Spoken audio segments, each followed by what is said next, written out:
Okay, so welcome back. After a very, very turbulent episode with the LGBTQ movement, we're back by a miracle. We're still alive. We weren't lynched. And this time, since we made it alive last time, welcome back, Costa. Okay, so... What's up? Ecco. What's up? So, last time we made it alive through... the topic of LGBTQ. Yeah.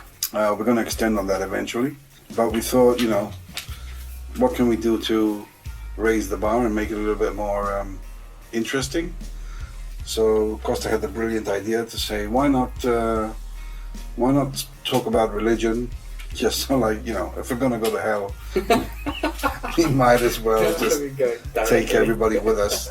No prisoners. Let's start off with you, Costa. Yeah. I'll express my opinions later. And I know for a fact that you can be considered a specialist. You had a very close approach with religion, the saints in general, at a very early age, through your father, correct? He, if I'm not mistaken, he used to teach you from the moment that you could actually understand words and everything. He would teach you on a daily basis. In Greek, especially. In Greek, yes. Yeah. On more times during the day, very often during the day. He would remind you of who the saints are and what they do and what effect they have on your life, his life, and in general. Is that correct? That's actually correct, clear. He used to express himself, teaching me the words, especially. What would be the typical expression that Dad would say to give you one of these sessions, one of these lessons? No, but because like that, the people can't understand it. Obviously, it's also a different language. Yeah. Put some more emphasis, like trying to imitate how he would do it. So in English, translated in English. Yeah. No. Do it in Greek directly to give it, and then you would translate it into English. Yeah. But let's say, for example, something that could set this lesson, what would be an instigation for it. You didn't comb your hair. What would he say? He would look at you and he would say, I don't know. He would look at me and he would say that I'm you and your dad. Yeah.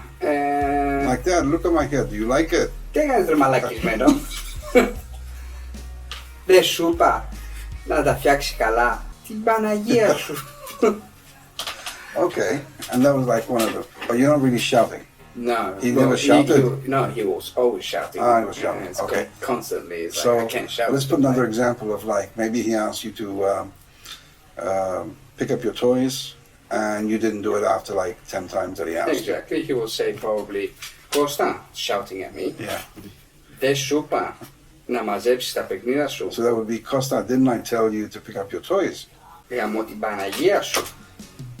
That is relevant to one of the saints. Yeah. No. The Madonna. Yeah. It's you could say it's blasphemy. Yeah. you could probably say it's blasphemy. Yeah. Especially on a daily basis, every day, he would say it. How about when you were little and you were playing football and he was on the side of the pitch? Yeah. Didn't he give you words to encourage you? Yes. Again with the saints. Yeah. He would encourage you all the time, huh? Yeah. The first thing was my nickname Malakismeno. Okay. Okay. It was always, and my teammates Malakismeno, they started shouting in English, Malakismeno, Malakismeno. Okay. And then came the Bible. Every single one of us of our team would understand what to do then. So he had to invoke saints. Saints. You could say in a way that this could be Christian community, but you could say in a way this can be considered like a prayer, right? Because he was praying for you guys to do better. I don't think so. He wasn't praying. He was Was it a boost in self-confidence or? Well, no, it wasn't. It was a little bit scary. Okay. And just thinking about when the game stopped, we would have to go close to him. Okay. And that was scary. Okay. He would feed us, oranges and all that shit, and then like give us a small slap behind the head and like say, yeah, you can do better. Mm-hmm. But explaining, of course, inputting his Greek knowledge and. But you would feel the emphasis of what he tried to say. Yeah. He always used to cite the church, always in the middle. Church, the Holy Mary, the Bible, the water. The holy water. Holy It's water. called fucking holy water. It's not called fucking holy water. It's called. Okay, you got some, blood in you from that. Okay, so right now, coming to present day, what would you consider yourself? Would you consider yourself a religious person, an atheist, Probably. an agnostic? I don't know. I don't believe in the church. I think back in the days, like. Back in the day? Back in the days, it means like before Christ and after Christ and everything. Okay. The church was like feeding off the poor, making them work, not giving them knowledge of reading and writing. Wait a minute. Let's It was go back. like- What do you mean making them work? Well, they used to make them like believe that God, if you don't do this, God will like punish you, and you will be, you will go to hell. You will go to, and you'll be punished for eternity. I still don't understand that. Well, this was not now, of course, but like Back in the day. back in the day. Yeah, but you need to like elaborate a little bit. You Well, said that they made them work. What do you mean by they made them work? they enslaved a lot of people, Opa, what do you mean enslaved? making them think that they were like, making them think that they basically wanted to go to heaven. They had to do this, so they were like working for free, basically. And You realize in the previous video it's just a small. You're like,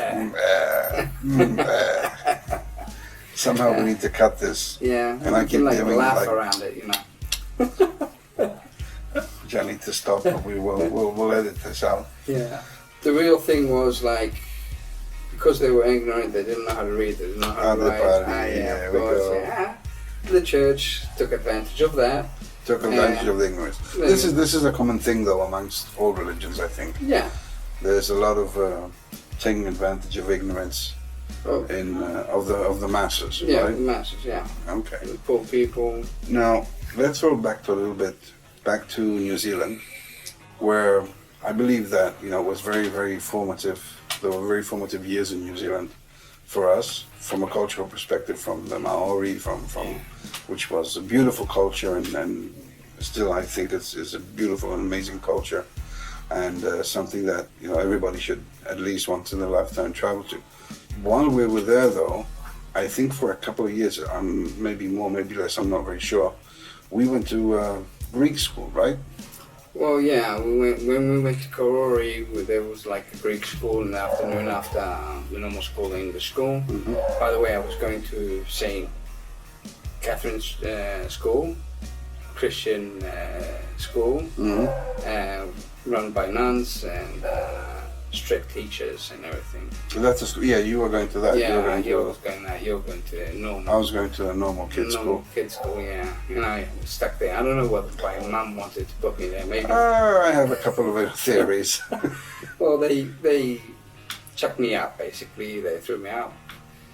They wanted to, but mum said, "No, I'm taking my son away from you," because I got like hit by the teacher with a ruler and everything. So you Because I went was into talking too much. a non-violent, highly Catholic school, Yeah. and you managed to get hit by a nun. Yeah. That's a scenario. Yeah. But the hitting didn't stop there, because then we went to this Greek school. Yeah. Do you remember anything from that Greek school? Yeah, of course. I remember. First of all, let's say it wasn't a proper school. Yeah, it was just like a like gym. some people who spoke Greek, and they were just giving lessons on top of the church, Yeah. of the Orthodox church. All Greek ladies. back to you. Sorry for Yeah. interrupting. So yeah, I remember the specific teacher. Instead of like teaching us Greek, real Greek like this, she would like teach us the religion and everything of Greece and Orthodox, what they did and this and that. And basically, we never learned anything. Well, I didn't learn anything at least because I was getting kicked out as soon as I like put my foot in the class, and the class was like boxed up, like I don't know. Yeah, I remember. Yeah, and I used to like, there was just another kid with me, and I was like talking to him, and she used to like grab my hair from here and pull it up, and like kick my ass by a teacher that was shorter than me too, and then all behind my head, like, yeah, pulling it up and like taking me out and like hitting me behind the Those neck. were different times. Those were different times. All violence. I don't understand. That's why maybe I did like Muay Thai for 20 years. Yeah, well, no, I think that type of abuse is Fighting. unrelated. But no, what I remember from that school Yeah. is that yes, it was very violent. I don't know, Bet. for religious school, well, religious classes, and what would happen when we would go, because we were older, therefore, by default, we were considered like more mischievous than the younger ones by default. What would happen is we would have the teacher, the head teacher, come to us when we were talking in the classroom, and he would have a stick and he would start hitting us all. He would hit everybody. He would hit everybody just on the presumption that, like, even if you're not talking now, you're probably going to talk in a few minutes, so let me hit you now so you know for later. We had become so good at this, that we were at the point towards the end of the year where we would wear our jackets because we knew we were going to get hit, so it wasn't Of worth course, it. yeah. At the beginning of the class, before even doing anything, while waiting for the teacher, he would come in and he would hit us all with a stick Yeah. This as pizza. like a bonus kind of Yeah. thing. So, you know, we would get smacked around with this long, not very long stick. And it would be like, you know, I'm hitting you now because I know that you're going to speak later. Bum, bum, bum, bum, bum, bum. He would go around hitting all the kids. You like that? Yeah, this particular guy, he really loved that. He got a kick out of that. Understandably, our relationship with religion is not the best. That said, and I have a comparison that I can make afterwards, but at the school, they also taught us the songs, the traditional songs that they would sing at the national festivities and so forth. And we would do rehearsals at this place. I remember one time very, very clearly, we were the younger kids. So this guy with a stick, he would be walking around with a stick while we were singing, just so that we were all in tune and we weren't messing about, which we weren't because we were scared shitless. But the older kids, they were like probably 14, 15, they were a little bit more, you know, courageous. I remember one time he was walking about and one of these kids, they started smiling, not even laughing, and this headmaster went there, put the stick under his arm, looked at him, and started like slapping the shit out of him in his face. And obviously, you know, the kid didn't respond. The kid started crying, and then he walked off as if nothing happened. You know, obviously there's an issue there that we have with religion. So I think after that year we stopped. Yeah. Mum stopped us. Yeah. And in the meantime, a little bit before that, or during that, my mum thought, okay, well, Costa's going to a Catholic school. Angelo is not, so clearly maybe Angelo has a reason to become the devil. So she used to take me to this church where I was supposed to get my first communion. There we had a nun who was incredibly sweet, incredibly nice, incredibly, you know, docile, completely different to the like mayhem and the abuse we were receiving there. And I think you may have come to that as well a few times. Yeah, I don't remember. But she was like completely different. So here we had like the Catholic after school or Sunday school or Saturday school, whatever, I think it was Saturday, from one side, and she was like being extremely nice and kind, and she would give us treats and orange juice and whatever.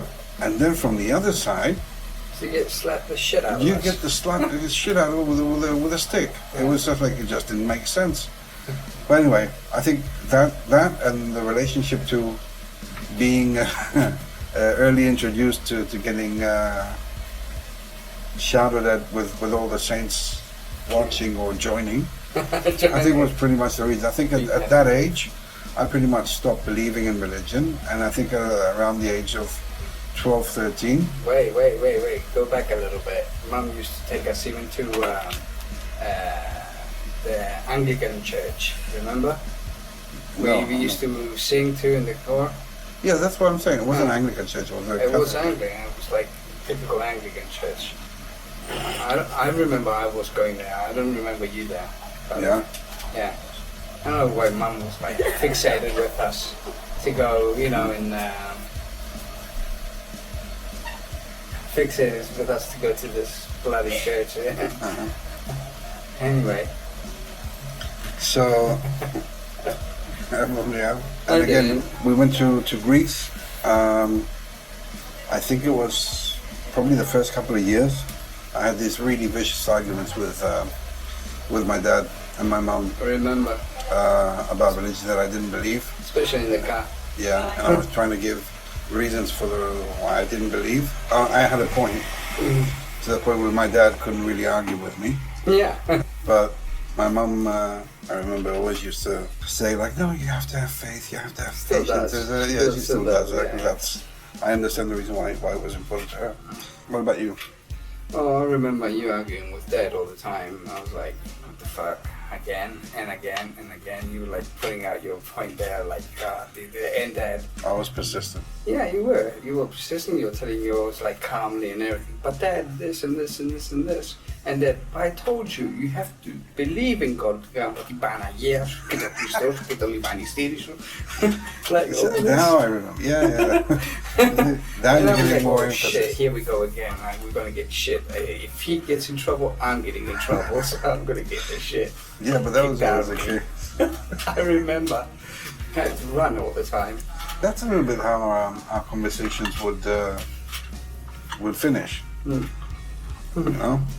Yeah. It would be like a conversation to the point where, you know, I had made a point where you couldn't, and then there was a slap across the face, and that's without, you know, where the conversation finishes. Oh my God, I remember that. I remember like going to church all the time and everything, asking Mom why, and she's like, yeah, just have faith.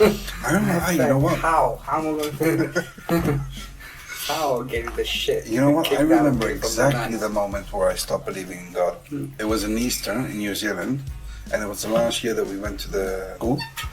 And I remember one time we were just on the night before Easter, Christos Anesti, and it was like packed. It's always packed in the outside of the church. Everybody's there with standing with a candle. Everybody, thousands of people there, and we were kids, so I literally couldn't see anything.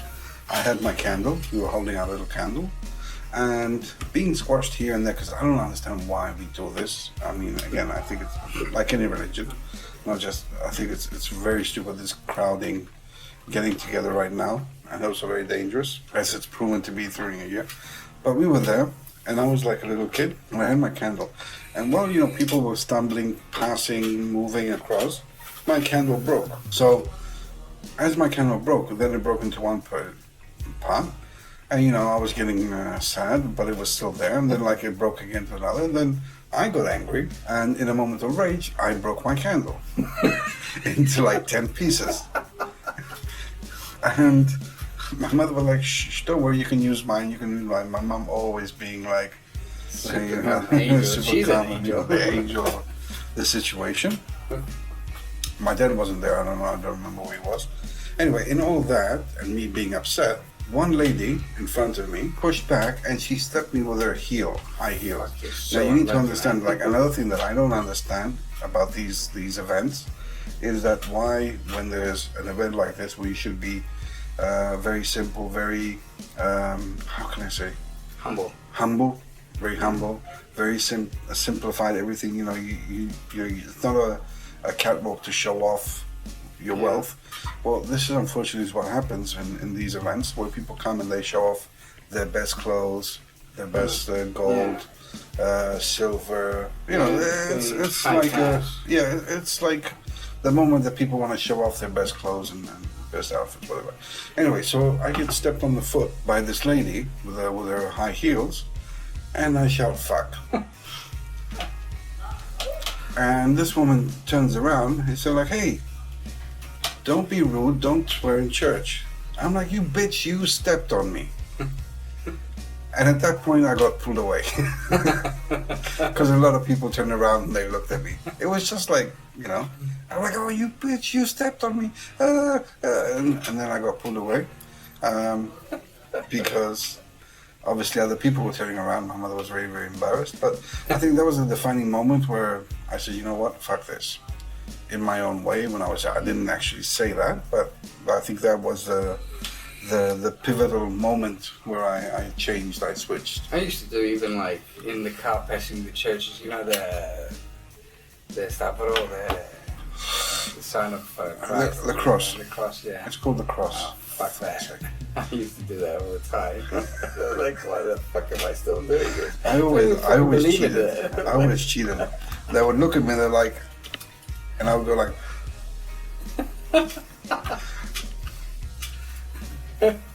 like, fucking hell. Not recently, but we were in Greece in like 2006. We were in church. And again, I don't really do well in churches, but I went there out of respect of the friend, because obviously she's a good friend, and obviously because my mother was there. So I was the drive. And we were there, and at some point, you know, they take the baby and they're reading to it. They take it to the door of the church, and then they're shouting stuff whether it's negative to go out or negative to go in. I don't remember right now. But at some point I was like with my hands on my sides, and everybody in church has to have their hands in front of each other. So the priest, while he was reading to my mum and this little kid that he was baptizing, while they were doing that and all that, he looked at me, and I had a suit on. I was probably the only one with a full suit, proper Italian suit. And he looked at me and he goes like, so I'm looking at him like to cross my hands. And I looked at him and I'm like, what? And he goes like, you need help or something? I didn't understand. Then I got it like he wanted me to do that as well. I remember you in our uncle's wedding in Australia. Fuck it out, right? Yeah, another thing I had with Jesus. With churches and religion.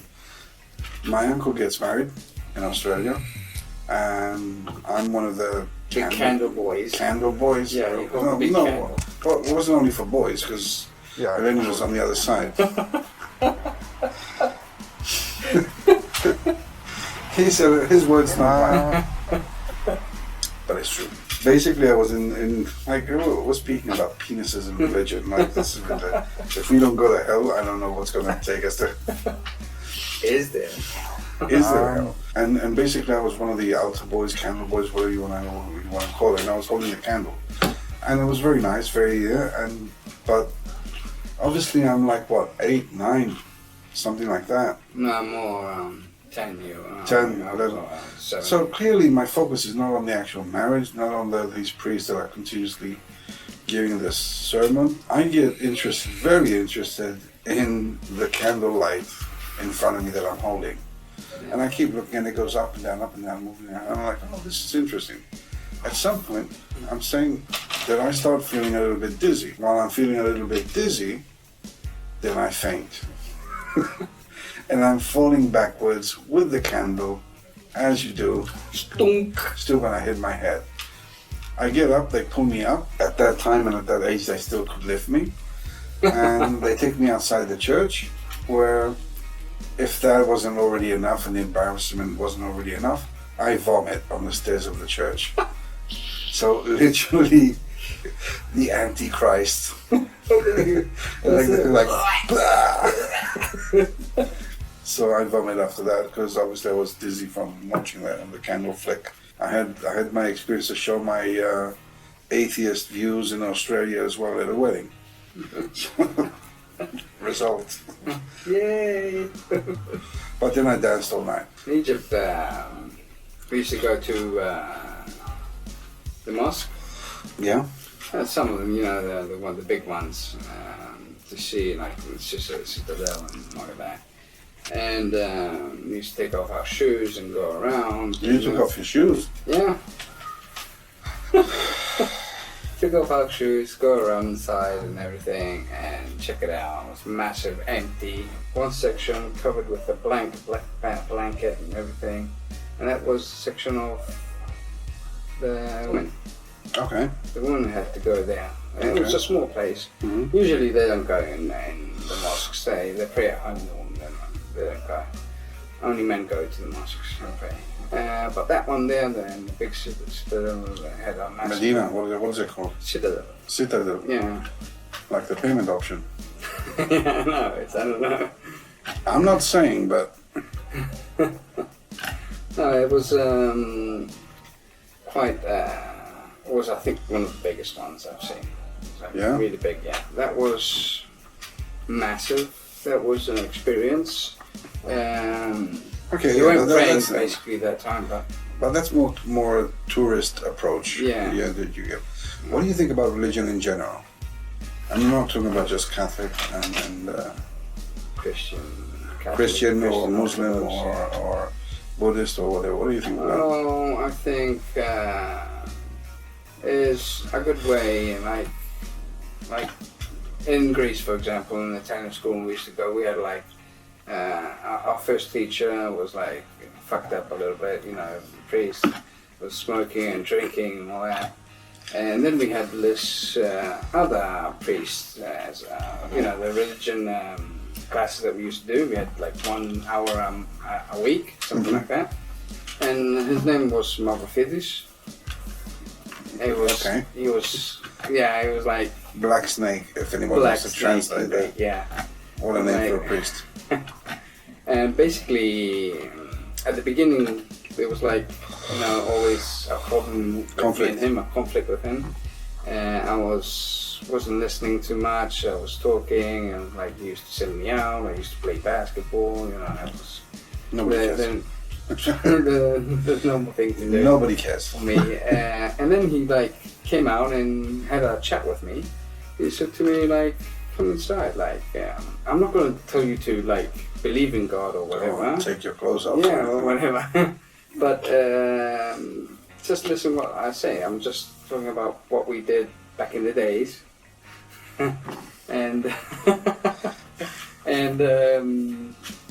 and if you want So to he wanted to believe, sell can you believe. religion through the history of religion. Yeah. Okay. And I found them. It was interesting because it's like history and everything. Okay. But still, I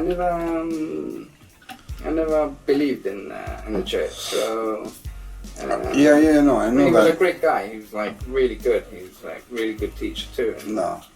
I've seen him on the bad side, and he was a fucking psycho. he was a psycho. Yeah, I know. I've seen him like shout at me all the time at the beginning. He was like a bulldog, like really angry. His eyes used to come out. I was like, fuck. Like, Great guy. Great guy. Well, he was the only one who like tried to convert me and going to church and everything, but okay, It didn't work. didn't work. No, didn't. But what do you think about religions in general? I think they're like Because it looks like you didn't understand the question. just Let me part of it. rephrase that, and let me just put it in a different prospect. Right, there are about 3,000 religions. 3,000. The Yeah. main ones are like Yeah, it doesn't matter. They don't have a scoreboard. No, who's best? There are 3,000, about 3,000 different religions. yeah, And we're not even going about the Scientology and all that crap, Yeah. even though Scientology is quite big for business at least. Don't you find it ironic that if you believe in God, yeah, and you believe that that's the only God, and that God did everything, built everything, did everything yeah, for you, isn't it ironic that you're basically excluding the other 2,099 yeah. religions, Well- 999 religions? Well, And don't you think that it's the same for everybody? Like the Buddhists, they exclude the other religions. The Orthodox, they believe they're the only religions. Only that, if you were to take that as a statistic yeah, and say like, okay, this clearly proves that religion is like a t-shirt. yeah. I believe only in black t-shirts, or I believe in yellow t-shirts today. Try to say. No, but isn't that proof alone that that is clearly subjective and that there's no real fundamental truth to that? Well, I believe that's... Was it a complicated question? Yeah, basically, yeah. What the fuck are you talking about? Just make it simple. Like, No, it's just like there's tons of scientific proof that religion doesn't exist. There's you know, I believe in science. I believe in development of... Me too. I can understand the reasons why religion was created. Higher powers. Jesus.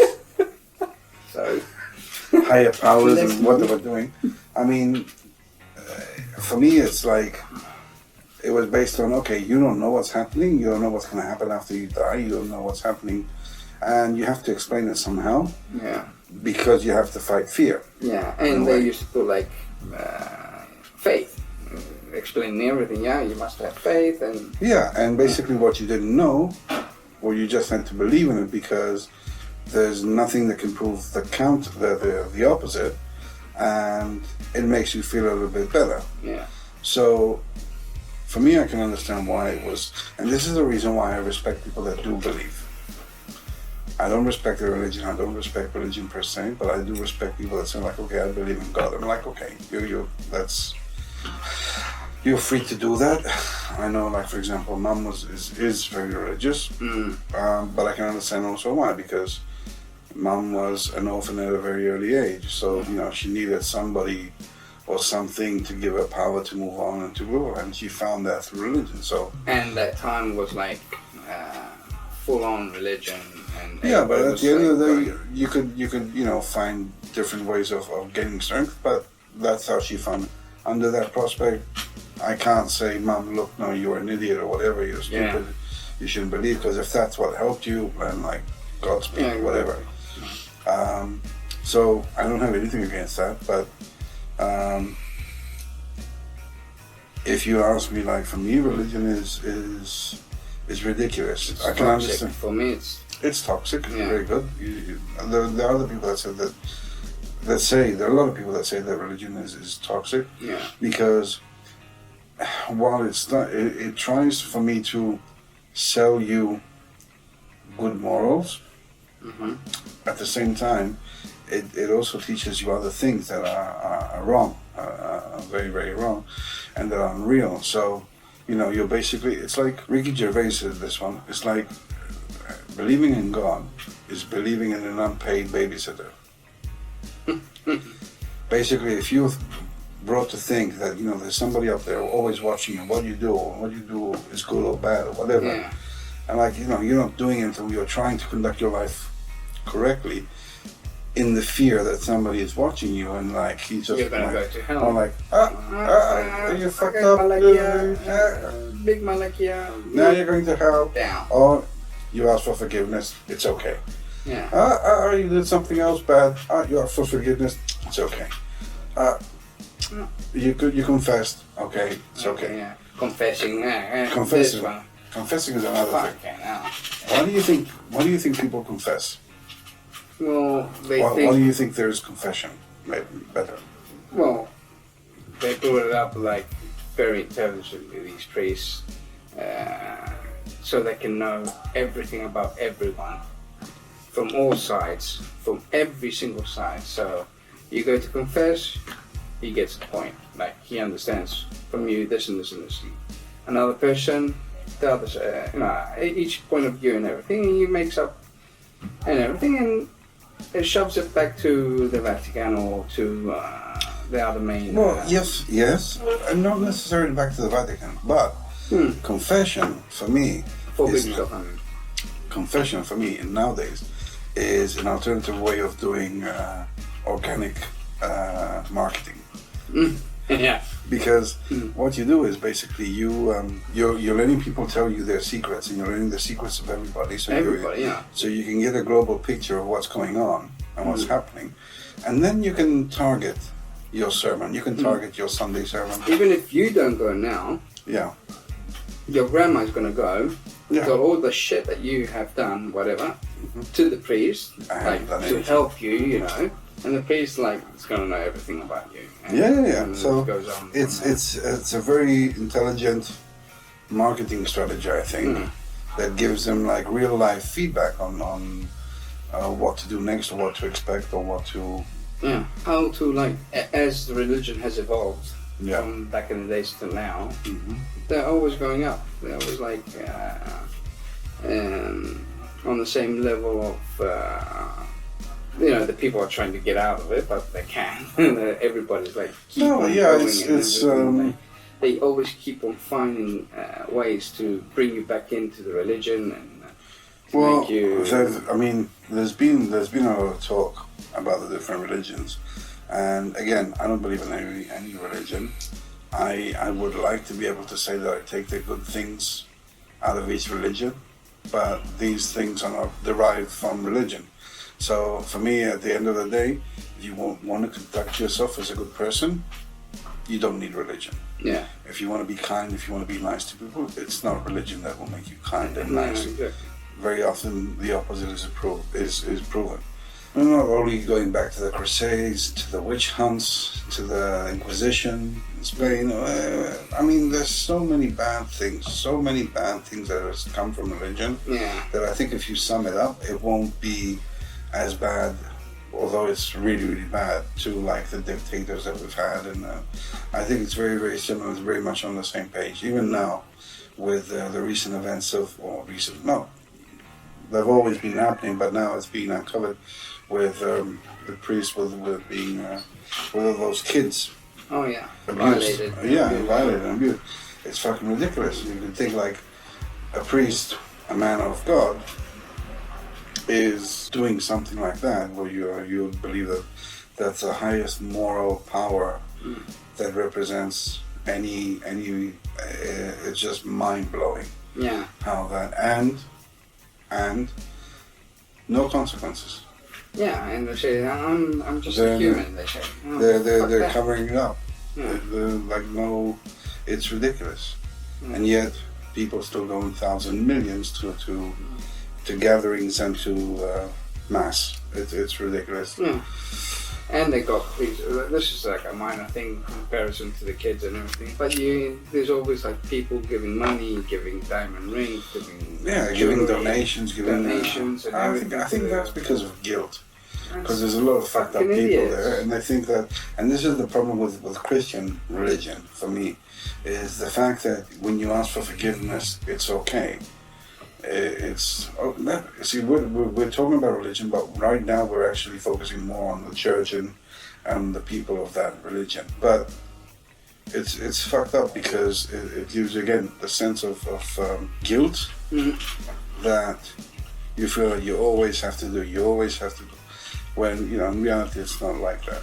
With science being so advanced and with so much elements showing the origin of the world, of the universe, with so much proof at hand, that people still think, okay, I see that you've done this study, I've seen that many people have done this study, thousands of computers have calculated crunched these numbers, and they're able to predict and foresee what has happened, what is going to happen to the universe, and how things are created, and how things are done, and how procreation is made, because man is not made from clay, and the woman is not made from his rib.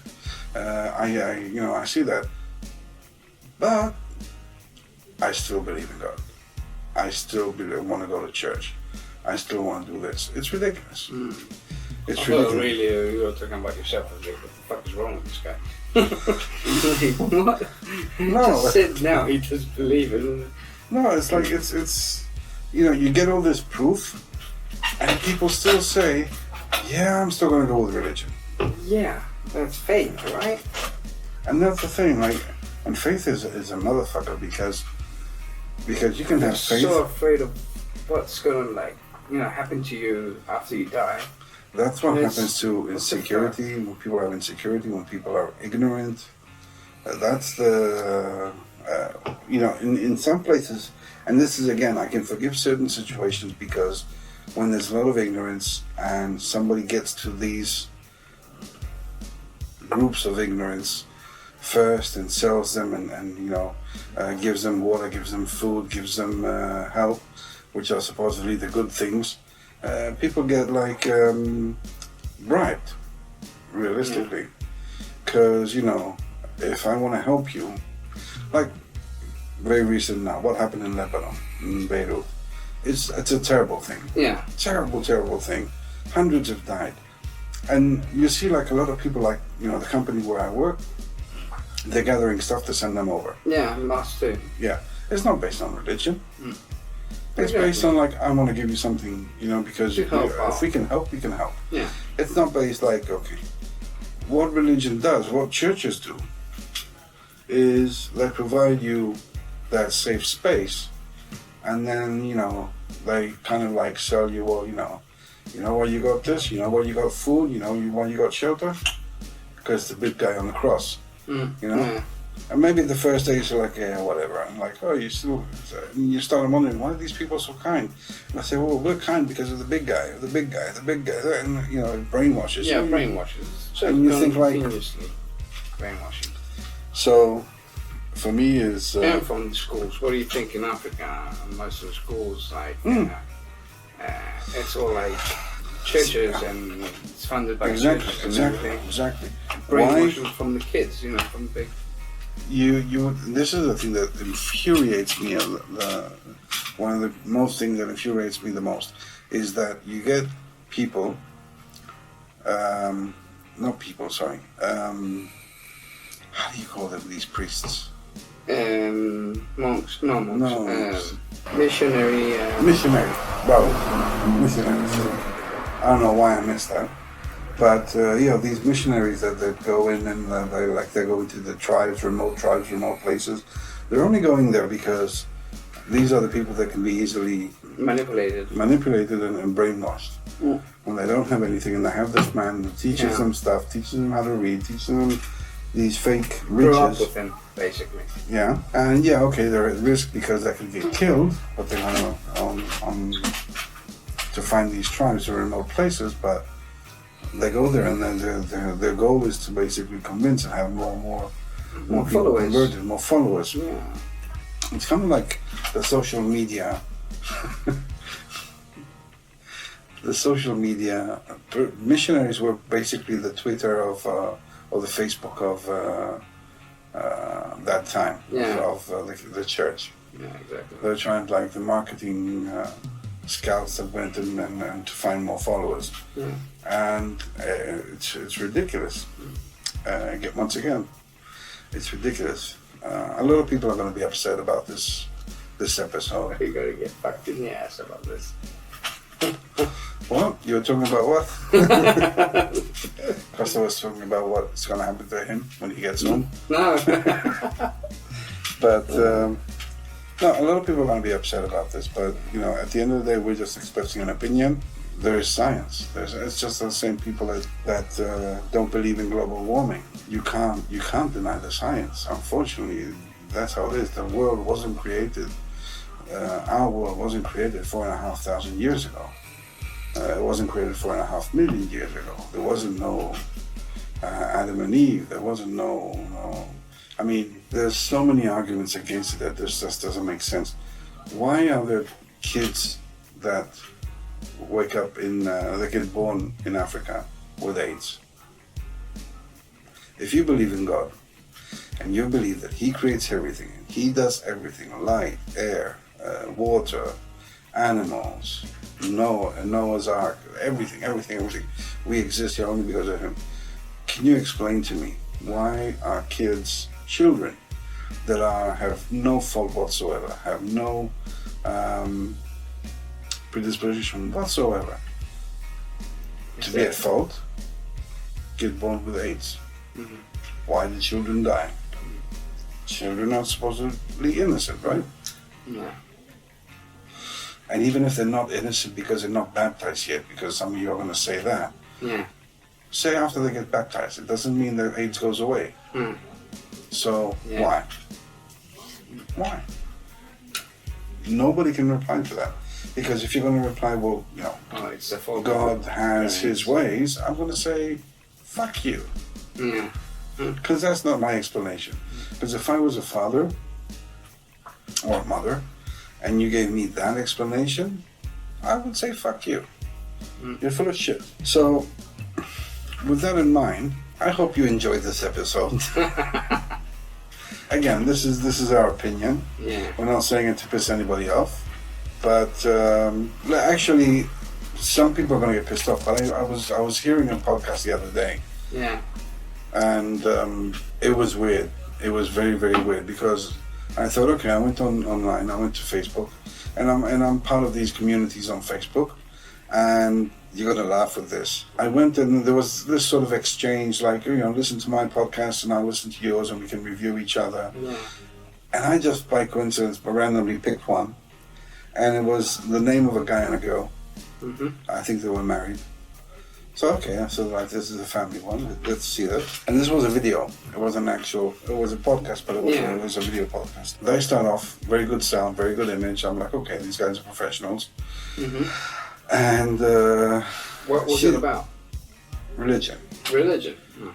But a different kind of religion. I mean, different kind of approach. Mm-hmm. And the approach was basically we waited to do this podcast because God told us to wait until now, because we have some very, very specific things to tell you, and God had told us very specifically to wait and do this podcast and let everybody know certain things that He spoke to us about. And so I was like, so God told you, hey, Costa, don't do this podcast now, wait a couple of months, because I'm about to tell you some things, and then you can go and podcast it and see it. And these people are dead serious. These people are probably in their 30s and their 40s. And the guy was like a big guy like us with a beard. He's like, yeah. He's nodding everything that she says. And he's like, yeah. God told me that, I don't remember the exact words, but it was so surreal, I probably like blanked it out. And he was like, yeah, God told me that we needed to wait through this virus and do this and do that, and we needed. I'm like, is God like a? He probably was, WhatsApping or something like that. Yeah, like was he texting you? Is he a director? Like no, because it's going to be more effective. Like God is talking to you and telling you when to podcast. Are you fucking serious? Are you out of your fucking mind? I think they're retarded. And these people are normal. These people live amongst us. These people breathe. Did you ever check if they had followers or? They had followers. Uh-huh. They had followers. Yeah. They had followers. It was fucking ridiculous because these people were so serious, and they were grown ass people. It's ridiculous, and I couldn't believe it. I thought it must be like a comedy thing. It must be. You can't go on a podcast and say like, hey, God told me to tell you on episode 55. Hey, how can you explain it? This is. I don't know. Anyway, that's where we are in 2020. Clearly, the COVID-19 has affected some people in the brain. I think even before that.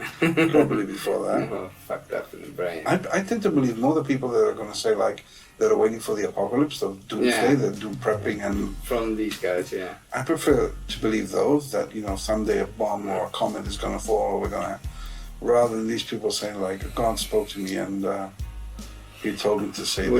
What do you think about the situation with the Vatican at that time? Well, the secretary of one of the archbishops, was got there.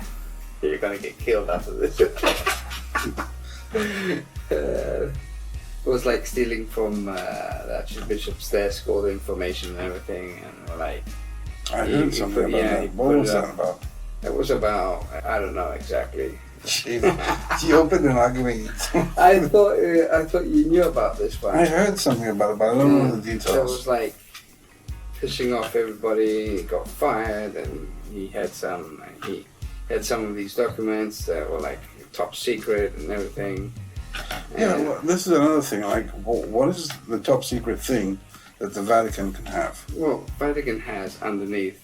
The Vatican has. Yeah, okay, I've heard that. They have old books and transcripts, library. Library. That can be interesting. That can be very, very interesting to read. I'm sure it is. Yeah.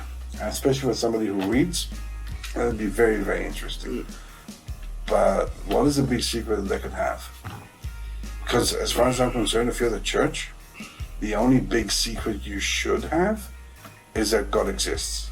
Yeah. Like, we have the proof, here it is, here's God, selfie, with Judas and the guys, and they're like, hey, that's the only proof. Jesus. Yeah. That's the only proof, the big secret that the church should have. Yeah. Because if they have stuff on Leonardo da Vinci's like airplane, I don't care. Yeah. That's, I could find that in another library or whatever. But unless I have that secret, So well, probably on the table of that guy, probably had like money laundering the Vatican Bank. yes, yeah, That's because one it's of the tax free. cases, yeah. So Exactly. it's very, very, very possible. Anyway, with that, I don't know if we're going to extend another episode on religion. Maybe if we bring in. Yeah. No.